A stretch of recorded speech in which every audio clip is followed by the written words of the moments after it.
السلام علیکم بھائیوں یہ ویب سائٹ ہے دیکھیں سورہ قرآن.com. ٹھیک ہے، تو اس میں ہم نے یہ آیت لکھی ہے عنکبوت 48.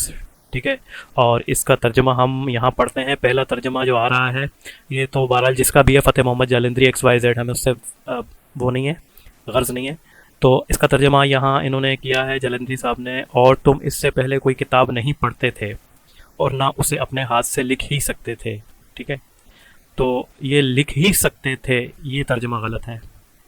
ٹھیک ہے، اب اگلا ترجمہ دیکھتے ہیں جس نے بھی کیا ہے. ہمیں اس سے غرض نہیں ہے کہ کس نے کیا ہے. یہ دیکھیں کہ اگلا ترجمہ کسی اور نے کیا ہے، اور یہ کیا کہہ رہے ہیں: تم اس سے پہلے کوئی کتاب نہیں پڑھتے تھے اور نہ اپنے ہاتھ سے لکھتے تھے.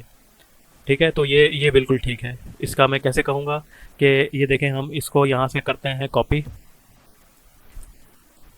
اور یہاں ٹرانسلیٹ میں آتے ہیں، اور یہاں عربک ہے، یہاں اردو ہے.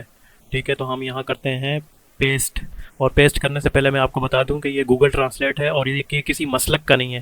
یہ لفظ پہ لفظ ترجمہ کرتا ہے جو اوریجنل عربی ہوتی ہے. تو یہ ہم نے پیسٹ کیا، اور یہاں دیکھیں اردو میں کیا ترجمہ آ رہا ہے: اور تم نے اس سے پہلے کوئی کتاب نہیں پڑھی تھی اور نہ اس میں اپنے داہنے ہاتھ سے لکھا تھا. یہ نہیں لکھا ہوا کہ پڑھ نہیں سکتے تھے یا لکھ نہیں سکتے تھے. ٹھیک ہے، یہ ذکر ہو رہا ہے کتاب کے بارے میں، کیونکہ اس دور میں پرنٹنگ پریس تو ہوتا نہیں تھا اور ہر آدمی مصنف نہیں تھا. تو کتابیں جو ہیں وہ چمڑے میں لکھی جاتی، جیسا کہ آپ ابھی دیکھ رہے ہیں تصویر. یہ حضرت عثمان کا جو قتل کیا، جنہوں نے ان کو شہید کیا، تو ان کی جو ہے خون کے دھبے اس پر پڑے ہیں. تو یہ دیکھیں اتنی بڑی ہوتی تھی کتاب کہ 2 آدمی مل کے اٹھا سکیں. تو کتاب کے مصنف نہیں ہوا کرتے تھے، اور مصنف جو ہیں وہ کتاب وہی ہوتی تھی جو لوگوں کے پاس گھر میں اللہ کی دی ہوئی کتاب ہوتی تھی، یعنی کہ جیسے کہ زبور، انجیل، ٹھیک ہے، توریت.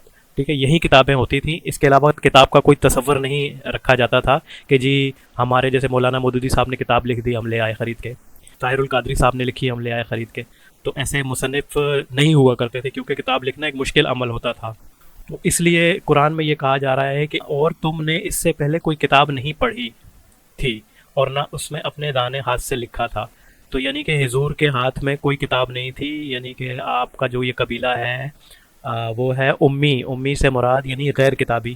حضرت اسماعیل علیہ السلام، حضرت ابراہیم علیہ السلام کی آل میں حضرت اسحاق علیہ السلام تھے، جن کے اندر انبیاء آتے رہے اور کتابیں بھی نازل ہوتی رہیں، تو یہ تھے کتاب والے. ٹھیک ہے، اور حضرت اسماعیل کی آل سے محمد صلی اللہ علیہ وآلہ وسلم تھے. تو یہ امی ان کو کہا جاتا تھا، یعنی کہ غیر کتابی، کہ ان کے اوپر کوئی کتاب نازل نہیں ہوئی. حضرت اسماعیل علیہ السلام پر بھی نہیں ہوئی، اور ان کی آل میں سے بھی محمد صلی اللہ علیہ وآلہ وسلم تک.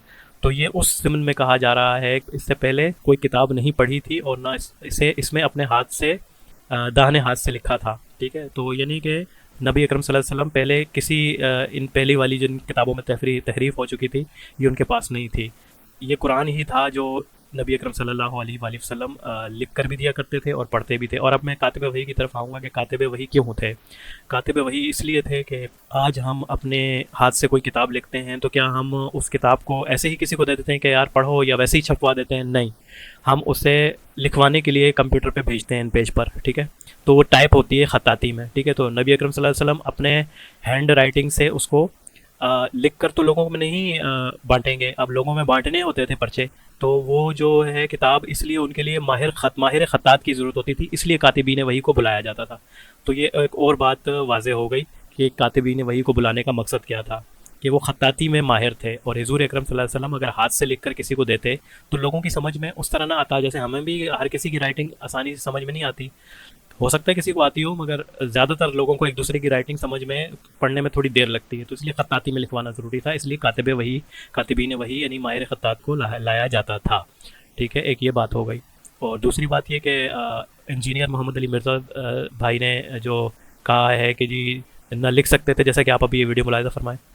سورہ العنکبوت کی آیت نمبر 48، وَلَا تَخُطُّهُ بِيَمِينِكَ. قرآن کے کانٹیکسٹ میں بات ہوئی ہے کہ اس قرآن کے نزول سے پہلے نہ تو آپ کتاب میں سے کچھ پڑھ سکتے تھے اور نہ اپنے دائیں ہاتھ سے کچھ لکھ سکتے تھے. ہاں جی، تو یہ جیسا کہ انہوں نے کہا کہ نہ لکھ سکتے تھے اور نہ پڑھ سکتے تھے، تو اس پر انجینئر صاحب کو اب رجوع کرنا چاہیے.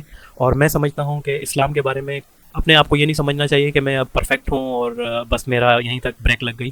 تو میں انجینئر بھائی کو یہ دعوت دوں گا کہ وہ بڑے بڑے پلیٹ فارم پر باتیں کرتے ہیں دین کے بارے میں، تو انہیں چاہیے کہ وہ اب عربی بھی سیکھ ہی لیں اور اچھے طریقے سے سیکھیں، کیونکہ یہ ایک بہت بدنامی کا باعث ہے کہ کوئی شخص اتنی زیادہ دعوے سے باتیں کرتا ہو اور پھر وہ عربی میں جو ہے اس طرح کے بلنڈر مارے۔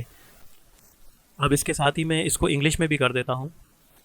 دیکھیں انگلش میں بھی وہی ترجمہ بن رہا ہے کہ and you had not recited any book before it nor had you written in it with your right hand.